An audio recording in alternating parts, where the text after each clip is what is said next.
Good morning everyone. नै फुंनि लाल साहा फुदुंनायजों नोंथांमोनखौ बरायहरनाय थाबाय आरोना फुङाव बांसिनानो लाल साहा लोंनाय जायो ओमफ्राय नै कारजि माने निम्बु होनानै बांसिन लोंनाय जायो आरोना फुङावहाय नै बाबुखौबो बिसनानिफ्राय एसे थिखांनानै जुलनायाव दसे दोनबाय आरो दिनै जोंहा साम' जागोन लोगोफोर साम' सायगासिनो नै बिथिंजाय मैया मिस्टारा न'आव थांदोंमोन नालाय बेनिफ्राय साम' जानो नामा होननायखाय दे लाबो होननायखाय लाना फैदों आरोना साम' ओमफ्राय दिनै साम'जों सबाय जासिगोन बिसोरो आंथ' मोनजाया नालाय ओमफ्राय फुंनि जानो थाखाय खांखिलर आरो नै बुद रुबाय बे मोननैखौ फ्राय खालामगोन आरो बिथिंजाय ओंखामखौबो होखाबाय आङो आरो मैयानि ना ससे दंमोन बेखौ बाथोन देनोसै होननानै एवना लाबाय आरो नै थफसिखौ आं उल्था देबासो गेब्लेनाय मोनो आरोना ओमफ्राय नै बिथिं उन्दुनानै दं बाबु उन्दुनायखाय बेबो एसे उन्दुफाबाय नै बाबुनि गस्लाफोराहाय इमान गिफ्ट मोनदों बाबुआ बेनिफ्राय मोनसेबो गाननायानो जायाखै आरोना गिदिर जाजोबो जोंना बाबुआ एसे फिसा नालाय दायो बेनिखायनो नै गिफ्टफोरा गानहोनाय जाथ'वाखै बांसिनानो एसे गिदिर गिदिर लाबोदों आरोना गासैबो बिराद मोजां आरोना गस्लाफोरा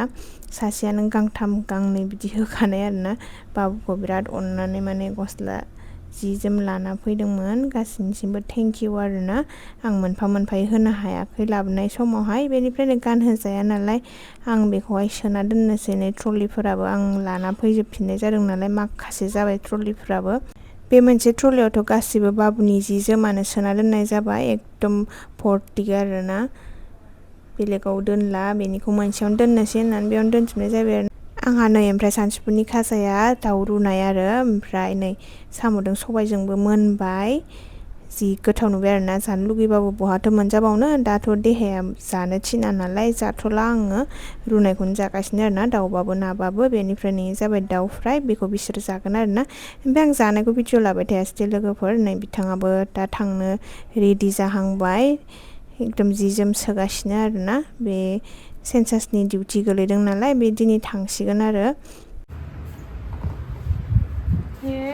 अजन जालांसिगोन आखाइ खान्दा गस्लाखौ लाङा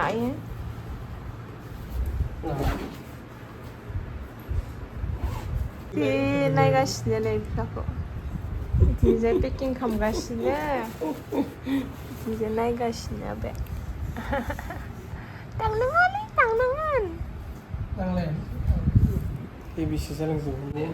हासुना होबायहाय थांनो गोनाङाव रेडि टु गो हेलमेट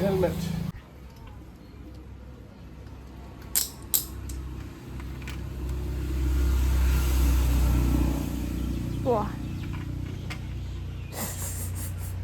तो उनको पकड़ना मुश्किल ही नहीं नामुमकिन है ना